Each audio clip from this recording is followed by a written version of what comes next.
వద్దు, చేసుకోకూడదు. ఆ ఒకరు ఇద్దరు కూడా చేసుకోకూడదు. మీరు మీరు చేసుకునేది ఏదో మీరు చేసుకొని మీ మీ చెవులో పోసుకోండి, మీ గొంతులో పోసుకోండి తప్ప మిగతా వాళ్ళ గొంతులో పోయాకండి. అదే నేను చెప్పేది. మీ చెవులో పోసుకుంటారో మీరు గొంతులో పోసుకుంటారో మాకు తెలియదు. ఇక్కడ నుంచి కర్నూలుకి రావద్దు, ఇక్కడ నుంచి వేరే ఊరికి రావద్దు. అర్థమైందా? ఇది వరకు మీకు ఓకేనా? ఇదేనా? కానీ దీన్ని వ్యాపారంగా చేసుకుంటే మాత్రమేమో ఖచ్చితంగా మా టీములు అన్నీ వస్తాయి. కేసు పట్టుకుంటే మాత్రమేమో ఖచ్చితంగా వేరే కేసు పెడతాం, గాంజా కేసు పెడతాం. అంతే కదా మరి. ఇటువంటివన్నీ చేయడం వల్ల ఏమవుతుందంటే ఆటోమేటిక్గా ఒకదాని తర్వాత ఒకటి క్రైమ్ పెరుగుతూ వస్తుంది. ఆ క్రైమ్ పెరుగుతూ ఉంది అంటే మనిషిలో రకరకాల వ్యసనాలు తయారవుతాయి, ఆలోచనలు తయారవుతాయి. ఆ ఆలోచనల నుంచి మనము పక్కకు రాలేము. ఎందుకు రాలేము అంటే మనం దానికి వ్యసనానికి బారిన పడ్డాం. కాబట్టి అటువంటిది ఏది ఉండకోకుండా మనం చేసుకుంటే బాగుంటుంది.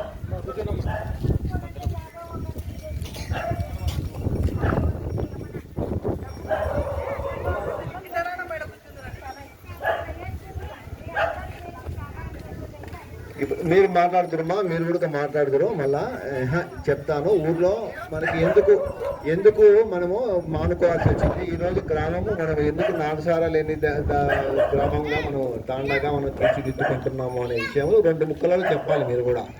ఆ విధంగా చెప్పడం వల్ల మనకు ఇక్కడ కాదు, మనకు పైకి పోవాలి. కానీ ఈరోజు మనము చేసుకున్నటువంటి ఈ తీర్మానము వేరే విధంగా ఉండకూడదు. ఈరోజు అంత నమ్మకంగా ఉంచుకొని మనకు తాండాకు వచ్చినాము అని అంటే మొట్టమొదటిసారిగా ఈ తాండాకు రావడం జరిగింది. ఎందుకు? ఈ తీర్మానం కోసం.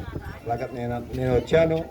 మొత్తం ఈ బట్టీలన్నింటి ఎక్కడ ఉండేది తెలుసు నాకు. అన్ని రకాలుగా చేయగలిగే ఇది ఉంది, తిరుగుతాం, ఇబ్బంది లేదు. కానీ మనం ఈరోజు చేసిన తర్వాత మళ్ళీ ఆ విధంగా జరిగితే మాత్రం పెద్ద కేసులు అవుతాయి. అది మాత్రం జాగ్రత్తగా చూసుకోవాలి. ఇది రోజే లాస్ట్. మీ ఊళ్ళో ఒక సుక్క నాటుసారా ఉండడానికి లేదు. అదేదో మీ ఆడ వరకే ఉంటుంది. కానీ ఇక్కడ నుంచి మళ్ళీ వేరే ఊరికి పోవడాలు ఇటువంటివన్నీ ఏదన్నా చేసినారంటే మాత్రం ఖచ్చితంగా ఇది చేస్తారు. ఏమో అంజీ వచ్చినాడు, ఆ రోజేమో బాగా అన్నీ చెప్పిపోయాడు. ఈరోజు నాకు ఇంతవరకు మనిషే లేడు.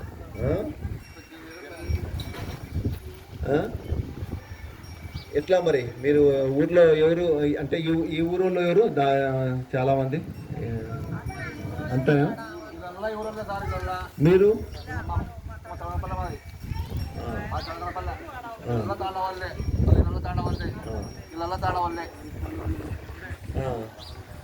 ఏం చెప్పండి మరి. ఇంకా మీలో ఇంకొకటి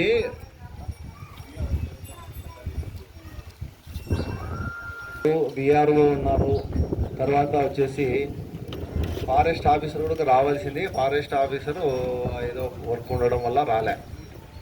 సరే, ఓకే. ఎవరు ఏ విధంగా అయినప్పటికీ కూడా మనము ఒక తాటిపై ఉన్నాము అని అంటే ఖచ్చితంగా నాడు పూర్తిగా నిర్మూలించవచ్చు. దానికి ఏం పెద్ద సమస్య ఏం కాదు. ఈ రోజు నుంచి మనము ఆ నుంచి రావద్దు అని చెప్పేసి మనము ప్రమాణం కూడా చేస్తాం. ఆ తర్వాత ఏంటంటే వీళ్ళు ఎవరైతే ఇందాక ఆమె చెప్పింది అనమాట, ఎవరో ముసుగోళ్ళు ఏదో దగ్గుతూ ఉండేవాళ్ళు అదే ఇదని. కానీ వీళ్ళు ఆ విధంగా తయారు చేసుకొని ఒకరికి అమ్మితేనే వాళ్ళకి అవసరం, అమ్మితేనే ఆదాయం. అమ్మకోకుంటే ఏం ఆదాయం? ఎవరు కూడా సొంతంగా తయారు చేసుకొని తాగేంత శక్తి ఎవరికి ఉండదు. కాబట్టి అటువంటి మహిళలు ఎవరైతే ఒంటరిగా ఉన్నటువంటి మహిళలు కానీ, ఉపాధి ఏ పని చేతగానటువంటి వాళ్ళు కానీ ఏదైనా ఉంటారు, అటువంటి వాళ్ళకు కుట్టుకునేదానికి ట్రైనింగ్ ఇచ్చేటటువంటి కార్యక్రమం కూడా చేస్తుంది. ఒకవేళ మీలో ఆ ఆసక్తి ఏదైనా ఉంటే ఒక 10 మంది కలిసి ఒక గ్రూప్గా తయారైతే వీళ్ళందరికీ మేము ఒకటి ట్రైనింగ్ ఇస్తాం. ఆ ట్రైనింగ్లో మీరు కనుక ఖచ్చితంగా ఇదైనారంటే కనుక దానికి లోన్ ఇచ్చేసి మిషన్ కూడా ఇచ్చేటువంటి అవకాశం గవర్నమెంట్ తీసుకుంటుంది. మనము అంటే ఏంటి అంటే ఈ కార్యక్రమం నుంచి ఈ నాటుసారా అనేటటువంటి ఒక వృత్తి నుంచి వేరే వృత్తిలోకి మారడానికి మనం ఏం చేస్తున్నాం, మనం ఏం చేయాలి, మనం ఏదో ఒకటి చేయాలి కదా. ఆ చేసేటటువంటి పని మనలో ఏం చేస్తామో ఏ రంగంలో మనకు అయితే ఇదిగా ఉందో, కుట్టు మిషన్ కావచ్చు, లేదంటే గొర్రెల పెంపకం కావచ్చు, బర్రెల పెంపకం కావచ్చు, డ్రైవింగ్ కావచ్చు, ఇంకా రకరకాల ఏదైనా కానీ నువ్వు చేయగలిగే పని, చేయలేని పనిని ఎవరు ఏం చేయలేరు. దాన్ని ఇచ్చినవాడికి వేస్టే. గుడ్డోడికి అర్థం ఇస్తే అది వేస్టే, ఎందుకు పనికిరాదు. అట్లా ఆ విధంగా ఉంటుందన్నమాట. మనకు ఏదైతే ఏ రంగంలో మనము దానికి చొచ్చుకొని పోగలమో అటువంటి వాటిలో శిక్షణ ఇస్తే మీరు దానికి సంబంధించిన ఉపాధి ఎత్తుకునేటువంటి అవకాశం ఉంటుంది. కాబట్టి మీలో ఇది అయిపోయిన తర్వాత మీలో ఒక గ్రూప్గా ఏర్పడి మేము ఈ రంగంలోకి పోయి మాకు ట్రైనింగ్ ఫలాంది కావాలా అని చెప్పేసి అన్నారంటే దానికి సంబంధించి కూడా డిఆర్డిఓ వాళ్ళు ఉన్నారు, వాళ్ళు పీడీ వాళ్ళతో మాట్లాడాము, వాళ్ళు కూడా శిక్షణ ఇప్పిస్తామని చెప్పారు. దానికి సంబంధించిన ఉపాధి ఏర్పాటు చేసేటటువంటి అవకాశాలు మీకు ఉన్నాయి. అంతేగాని మళ్ళీ నాటుసారా జోలికి మాత్రం పోయేటటువంటి అవకాశం అయితే ఉండకూడదు. అదొకటి గుర్తుపెట్టుకోండి. మనము ఇక్కడ నుంచి ఒక స్టెప్ పైకి వెళ్ళాలే కానీ మళ్ళీ వెనక్కి రావడానికి వీల్లేదు. ఆ విధంగా వచ్చినారంటే మాత్రమేమో ప్రభుత్వం చాలా సీరియస్గా ఉంటుంది. ఈరోజు ఒకరోజే కాదు, రాబోయేటటువంటి రోజులన్నీ కూడా నాటుసారాపై మరియు అక్రమ మద్యంపై యుద్ధం జరిగేటటువంటి అవకాశాలే ఉన్నాయి. అనేక రకాలైనటువంటి టీములన్నీ ఉన్నాయి. ఆ టీములన్నింటినీ ఏర్పాటు చేసి అన్ని వ్యవస్థలు, అన్ని డిపార్ట్మెంట్లు ఇదే పని మీద వచ్చేటటువంటి అవకాశం ఉంది. కాబట్టి ఈ రోజుతో మనము నాటుసారాను పూర్తిగా నిర్మూలించేటటువంటి అవకాశాన్ని ఈరోజు తీసుకున్నాము. కాబట్టి అందరూ కలిసి ఒక ప్రతిజ్ఞ చేద్దాం. ఇప్పుడు నాటుసారా అనేది ఉండకూడదనే ఉద్దేశంతోనే నవోదయం కార్యక్రమం చేపట్టడం జరిగింది.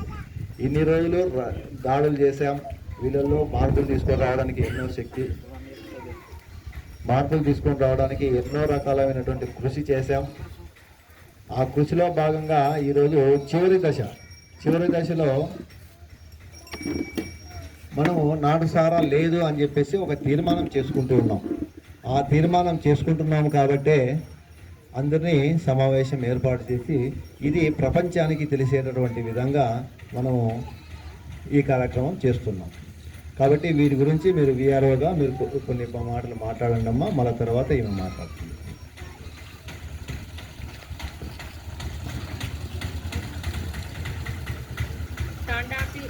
తాండా గ్రామ ప్రజలకు నమస్కారం మరియు మన సర్పంచ్ ఆంటీ గారికి మరియు సార్ గారికి ఎస్ఐ సార్ గారికి నమస్కారం.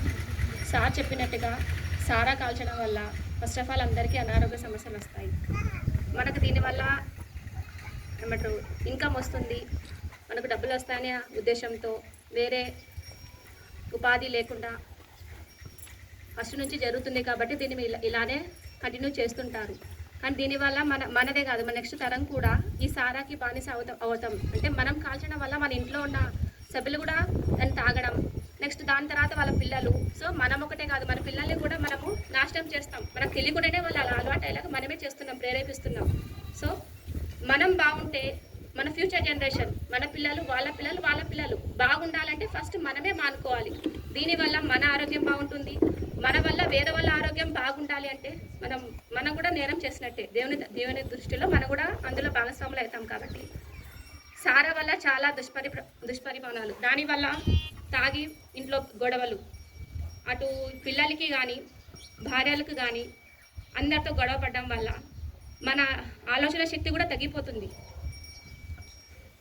సో సార్ చెప్పినట్టుగా దీన్ని కాల్చకపోవడం వల్ల నెక్స్ట్ దీన్ని మళ్ళీ ప్రేరేపించకపోవడం వల్ల మన భావి తరాలకు, ముందున్న తరాలకు మంచి చెప్పాలి కానీ మన వల్ల నష్టపోకూడదు. అది మన చేతుల్లోనే ఉంటుంది. ఒకటి మాత్రం గుర్తుపెట్టుకోండి, మనం ఏం చేసినా మనం చూసే మన పిల్లలు నేర్చుకుంటారు. మనమే మంచిగా ఉంటే పిల్లలు కూడా బాగుంటారు, తర్వాత కూడా అందరు బాగుంటారు. సో అంతే. Thank you so much. Thank you మా, థ్యాంక్ యూ. చక్కగా చెప్పారు. అసలు కుటుంబం అనేది బాగుండాలి అంటే తల్లిదండ్రులు బాగుండాలి. తల్లిదండ్రులు ఏదైతే చేస్తారో పిల్లలు అదే చేస్తారు. మొదటి గురువు తల్లిదండ్రులే. కాబట్టి మనము ఆ వ్యవస్థలోకి వెళ్ళిపోయినాము అంటే పిల్లలు అదే దారి అనేసి తొక్కుకుంటూ వెళ్తారు. కాబట్టి మనము నాటుసారా అనేది పూర్తిగా మానుకొని వేరే వ్యాపకంలోకి వెళ్ళిపోయినాము అంటే పిల్లలు కూడా చక్కగా ఈ పని ఏదో పెద్దవాళ్ళు చేసుకుంటున్నారు, మన పని మనం చదువుకోవాలా అన్నటువంటి తీర్మానానికి వస్తారు. తర్వాత వాళ్ళు ఆటోమేటిక్గా వృద్ధిలోకి రావడం జరుగుతుంది. కాబట్టి వీటిని మీరు గమనించండి. నెక్స్ట్ సర్పంచ్ గారు ఈ అవకాశాన్ని ఉపయోగించుకుంటారని.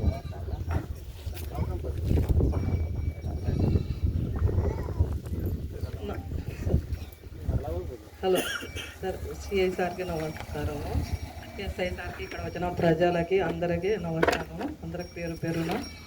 సార్ ఇప్పుడు మీరు ఇలాగైతే సరాయి ఉండకూడదు అని అంటున్నాం, కానీ వీళ్ళు కొంతమంది ఒక 5-6 కుటుంబాలు దాని మీదనే బతుకుతారు.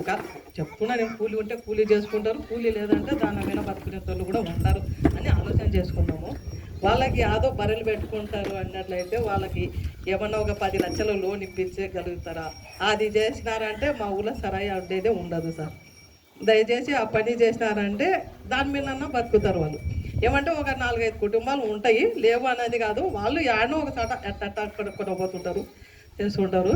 మళ్ళీ నేను ఇదే ఊర్లో ఉండాలా కాబట్టి నేను ఇళ్ళ కాల్చడం అని కాదు, ఇలా పిల్లలు బాగుపడతారు. వీళ్ళు బర్రెలు పెట్టుకొని ఇలా సంసారం వీళ్ళు చేసుకుంటూ ఉంటే వీళ్ళ భవిష్యత్తు బాగుంటుంది, వీళ్ళు బాగా బతుకుతారు. బర్రెల కాడ అలవాటు పిల్లలు కూడా అయిపోతారు.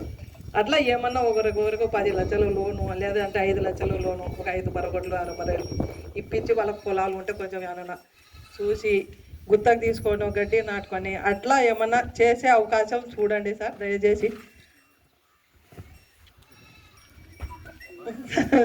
అది నేను చెప్తున్నా సార్, ఉన్న విషయం చెప్తున్నా సార్. అది నాది నేను చేసేది. ఇంకా అందరైతే పొలం పని రైతులే ఉండరు చాలా మంది, ఒక 4 కుటుంబాలు 5 కుటుంబాలు ఉంటాయి. కానీ వాళ్ళు కూడా ఎక్కువ అట్లా వాళ్ళ వరకే, ముసలి వరకి, లేదంటే ఎవరైనా అలవాటైన వాళ్ళకి అట్లానే ఉంటుంది. కానీ పూర్తిగా సరాయి లేదని మళ్ళీ మీరు పెద్ద పెద్ద కేసులు పెడితే మా ప్రజలు కేసుల నుండి బయటికి రాకపోతే కూడా ఇబ్బందే కదా సార్. అందుకే చూసి ఎట్టనైనా దయచేసి మంచిగా ఒక 5 లక్షలు లోన్ ఇప్పించినట్లా చూడండి. ఆ 5 లక్షల లోన్ బర్రెలు తెచ్చుకుంటారు, వాళ్ళ బతుకు వాళ్ళు హాయిగా బతుకుతారు, సలాయి జోలు పోరు. అప్పుడైతే చేస్తాం సార్ తీర్మానం, చూసండి దయచేసి. ఓకే అమ్మా, సర్పంచ్ గారు బాగా మాట్లాడినారు. 10 లక్షలు లోను మరి ఎన్ని రోజులైందో మరి సర్పంచ్గా జాయిన్ అయ్యి, మరి 10 లక్షలు ఏమన్నా ఇచ్చినారా గవర్నమెంట్ ఇంతవరకు? ఏమ్మా 30 లక్షలు వచ్చిందా? అంటే నువ్వు ఎన్నో రకాలుగా శ్రమ పడితేనే కానీ నీ చేతి నుంచి పెడితేనే కానీ నీకు 50 లక్షల బిల్లులు ఇంకా గవర్నమెంటే బాకీ ఉంది. అంటే గవర్నమెంట్ మన దగ్గర నుంచి తీసుకొని మనకిచ్చేదే, మనం ఏమీ ఇది చేయలేదు. మనము ఏంటంటే ఎంతసేపు ఉన్నవాడుక మనము ఒక దారి తప్పటడుగు నడుస్తున్నాం. ఆ తప్పటడుగు నుంచి మంచి నడవడికలోకి నడవమని చెప్పడానికి కూడా మనం గవర్నమెంట్ డబ్బులు అడుగుతున్నామంటే ఎంత దారుణంగా ఉంది చూడండి. ఒకసారి చెప్తామా, అది కూడా చెప్తాను. ఒకటి, ఇది మనము ఫస్ట్ మన కుటుంబ వ్యవస్థని పూర్తిగా దిగజారేటటువంటి పరిస్థితికి ఏర్పడుతున్నాం. నాటుసారా అనేది అదేదో మీకు మా తాతల నుంచి వచ్చినటువంటి ఆస్తి అనుకుంటున్నారు, అది కాదు. చదువు అనేదే మన తాతల నుంచి వచ్చినటువంటి ఆస్తి. చదువుకుంటే ఈ విధమైనటువంటి స్థితిలో ఉండరు ఎప్పుడు కూడా. ఆటోమేటిక్గా ఏదో ఒక వ్యాపకం, ఉద్యోగం ఒకటే అవసరం లేదు, ఎన్నో రంగాలలో మనకు ఉపాధి వెళ్ళేటువంటి అవకాశాలు ఉన్నాయి. ఉద్యోగం వచ్చిన వాడికి ఆడి వరకే పరిమితం, కానీ చదువుకున్న వాడికి ఎంతో భవిష్యత్తు ఉంటుంది, ఎన్నో రంగాలు ఉంటాయి. వాళ్ళకు ఒక పరిమితి ఉండదు. ఎంతవరకైనా సరే ఎన్ని షాపుల్లోనే పనిచేయచ్చు, ఎన్ని కంపెనీలోనే పెట్టచ్చు, ఎంత బిజినెస్ అయినా చేసుకోవచ్చు. కానీ తెలివి అనేది ఉండాలి, చదువుకోవాలి. ఎందుకు చదువుకుంటే అంటే మీకు ప్రతి ఒక్క ఆఫీసు పరిచయం అవుతుంది, ప్రతి ఒక్కరూ పరిచయం అవుతారు. ఆ తర్వాత ఏం జరుగుతుంది అన్నటువంటి విషయము మీకు అర్థమవుతుంది. కానీ మనం ఆ విధంగా చేయలేదే. ఇంతకుముందు 3-4 మీటింగ్లు కూడా చెప్పాం. ఒక్కరన్నా నాకు ఈ విధంగా లోన్ కావాలని కానీ, ఫలానా పని చేసుకుంటామని కానీ ఏ ఒక్కరూ రాలే. ఈరోజే ఇంతమంది కనబడుతున్నారు. కానీ మీ మనసులో ఉండేది మీ మనసులోకి దూరి నేనేమన్నా కనుక్కోవాలా, తీసుకొని రావాలా? నాకేం తెలుస్తుంది? మీలో మాకు ఈ పని కావాలి అని చెప్పేసి ఏ ఒక్కరూ రాలేదు. ఇంకొకటి, మీకు నేను డిఆర్డిఏ వాళ్ళతో మాట్లాడాను ఆల్రెడీ. ఆ విధంగా మాట్లాడినప్పుడు వాళ్ళు ఏం చేశారు, పొదుపు లక్ష్మి ఒక గ్రూప్ అనేది ఒకటి ఉంటుందంట. ఉందా మీలో? పొదుపు లక్ష్మి గ్రూప్లో మీకు ఆల్రెడీ లోన్ ఇస్తారు. మరి ఏమైంది, పొదుపు లక్ష్మి గ్రూప్లో కట్టుకున్నప్పుడు ఆటోమేటిక్గా 2 లక్షల రూపాయలు లోన్ ఇస్తూ ఉన్నప్పుడు ఏం పని చేసుకోకూడదు అంటే గవర్నమెంట్ ఒక పక్క ఇస్తూ ఉండాలి, మన పని మనం చేస్తూ ఉండాలి. అంటే అది కాదు, మళ్ళీ ఇది సపరేట్ రావాలి. ఎట్లా, ఏ విధంగా? ఇప్పుడు ఒకవేళ ఆ గ్రూప్లో నువ్వు మాట్లాడుతూ పెదైనా మళ్ళీ మాట్లాడుతూ ఆ గ్రూప్లో ఎవరైతే లేరో అటువంటి వాళ్ళకి చెప్పండి, నేను చేపిస్తాం, ఇబ్బంది లేదు. అటువంటి గ్రూప్ ఏదైనా కొత్తగా తయారు చేయండి. ఎవరైతే ఈ 45 మంది ఇది ఉన్నారో వాళ్ళందరికీ కలిసి ఒక గ్రూప్గా తయారు కానీ ఆటోమేటిక్గా వస్తుంది. ఈరోజు మిషన్ కానీ లేదంటే ఇంకొకటి కానీ ఆ విధంగా. అంటే మీకు ఇంకొకటి చెప్పట్లేదు, మామూలుగా బంగారపేటలో వాళ్ళు పూర్తిగా నాటు సారా మీదనే జరుగుతూ ఉంది. వాళ్ళకు కూడా ఒక విషయం చెప్పాను, ఒకటి ఫినాయిల్ తయారు చేసేటటువంటి ఒక పరిశ్రమ, దానికి ట్రైనింగ్ ఇస్తామని చెప్పారు. ఆ ట్రైనింగ్ ఇచ్చిన వరకు మేము పోతాం సార్ అన్నవాళ్ళు. ఆ ట్రైనింగ్ మీరు చేయలేరు, మీరు చేస్తారా? మీరు చేయరు, మీరు కొంచెం గొప్పగానే ఉన్నారు కాబట్టి ఆ గొప్పతనం అలాగే ఉండాలి. ఇప్పుడు ట్రైనింగ్ ఇచ్చిన తర్వాత వాళ్ళు మేము అక్కడైనా షాపులలో మాకు ఏదైనా కానీ ఆ పని తెచ్చుకునేటటువంటి పని ఇచ్చిన వరకు మేము పోతాము అనేటువంటి ఇదిలో ఉన్నారు. దానికి మాట్లాడారు. అంటే ఏ స్థాయికి తగినట్టు ఆ స్థాయి ఇది ఉండాలి. మనము పని చేయాలి అంటే కొండను తీసుకొని వచ్చి ఒకటే పని మనము తీసుకొని ఇంటికి తీసుకురాలేము. గంప తీసుకొని వస్తేనే ఆ కొండ మట్టి ఇక్కడికి వస్తుంది. అంతేగాని ఒకేసారి రావాలంటే ఏది రాదు.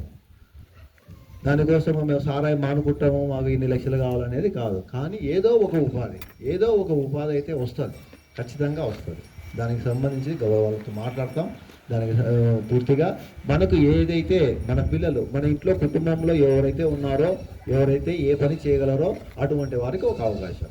ఒకవేళ ఈ ఇద్దరు ఉన్నారు, తల్లిదండ్రులు ఎవరు పని చేయలేకపోయారు, పిల్లలు ఉన్నారు, పిల్లలు చదివినటువంటి వాళ్ళు ఏదో ఒక షాపులో ఇరికిచ్చేటటువంటి అవకాశాన్ని కూడా మేము తీసుకుంటాం. కాబట్టి ఆలోచించండి.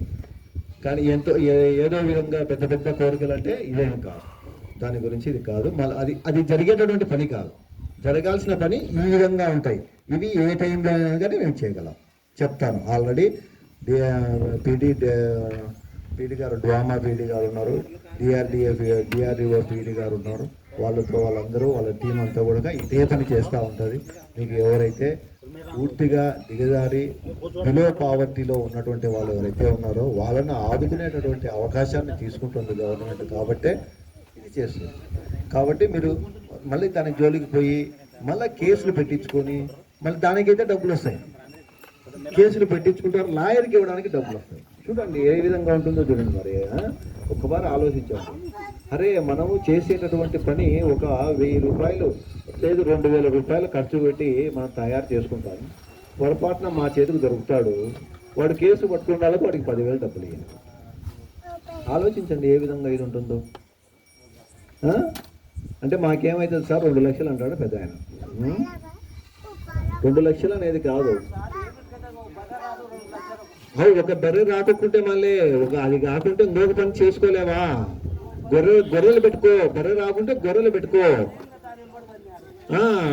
మరి అంటే ఆ విధంగానే ఇది చేసుకోలేం కదా. సారాయి అనేది చేసుకుంటే మొత్తం నష్టపోయేదే కదా. ఇదైతే ఈ 2 లక్షలు నెక్స్ట్ ఇయర్కి 2 లక్షలు అవుతుంది కదా. ఆలోచించండి. ఈ 2 లక్షలు ఒకటి ఏదో తెచ్చుకున్నావు, 4 గొర్రెలు తెచ్చుకున్నావు అనుకో, 4 గొర్రెలు నీకు 6 నెలలు అయిన తర్వాత 8 గొర్రెలు అవుతాయి. నీకు ఆటోమేటిక్గా ఇదైనట్టే కదా. అది లేదు అంటే స్లో ఇన్కమ్ కాదు, మనకు ఫాస్ట్ ఇన్కమ్ కావాలనుకుంటాం. ఫాస్ట్ ఇన్కమ్ కాస్త ఫాస్ట్గానే వెళ్తుంది. అది కూడా గుర్తుపెట్టుకోండి. మనం కేసులు పెడతాం, కేసులు పెట్టిన వెంటనే లాయర్ తింటాడు, లాయర్ తర్వాత కోర్టులు తింటారు, మళ్ళీ రాని పోను కేసు పెట్టిన తర్వాత మళ్ళీ కోర్టుకు చుట్టూ తిరుగుతూ కూర్చోవాలి. అవన్నీ అవసరం లేదు కదా. ఆలోచించండి. మీరు ఇంకా ఏమన్నా ఉంటే మీరు పెద్ద మాట్లాడండి, కానీ ఊర్లో ఉండే వాళ్ళు మాట్లాడతామో మాట్లాడండి.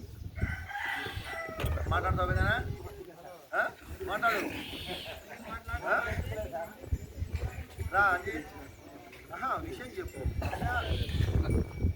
యాక్టివిటీ అంటే నేను ప్రభుత్వం చాలా సీరియస్గా ఉంది, మీకు అర్థం కావట్లేదు. ఏదో నవ్వులాటగా తీసుకుని వచ్చినటువంటిది ఇది కాదు.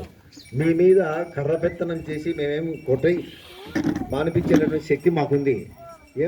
ఒక రాత్రి అంతా కూర్చుంటే ఆటోమేటిక్గా పడతారు. అవసరమా? ఆలోచించండి. మేము రాత్రి అంతా ఇది తిరిగితే ఆటోమేటిక్గా పట్టుబడుకోకుండా పోతారా? ఆటోమేటిక్గా కానీ కేసు పెట్టేస్తాం, పీడీ యాక్ట్ పెట్టేస్తాం. పీడీ యాక్ట్ పెడితే సంవత్సరం పాటు రాలేరు. కాబట్టి రకరకాల కేసులు పెట్టి చేయాల్సినంత అవసరం లేదు. ఎందుకు? ఇదికి మానుకోండి, మంచి మాటలతో చెప్పండి ఫస్ట్. ఇది అనేది గవర్నమెంట్ యొక్క భావన. కాబట్టి దీంట్లో భాగంగా మేమేం ప్రయత్నం చేస్తున్నాము అంటే, ఎవరో ఒంటరి మహిళలు ఉంటారు, నాకు తెలుసు, ఏదో విధంగా పని చేయలేనటువంటి పరిస్థితి ఎవరైనా ఉంటారు. అటువంటి వాళ్ళకి ఏదైనా అంటే ఉపాధి చూపించేంత అవకాశాన్ని చూడండి అని చెప్పాను. దానికి ఒక డిపార్ట్మెంట్ ఉంది కాబట్టి ఆ డిపార్ట్మెంట్ వాళ్ళతో మాట్లాడితే ఈ విధంగా కొన్ని ప్రోగ్రామ్స్ ఉన్నాయి, ఆ ప్రోగ్రామ్స్ ద్వారా వీళ్ళకు అవకాశాన్ని కల్పిద్దాము అనేటువంటి అవకాశాన్ని తీసుకుంటాం. అది ఆలోచించండి. అంజీ మాట్లాడు సార్, ఏం పర్వాలేదు సార్.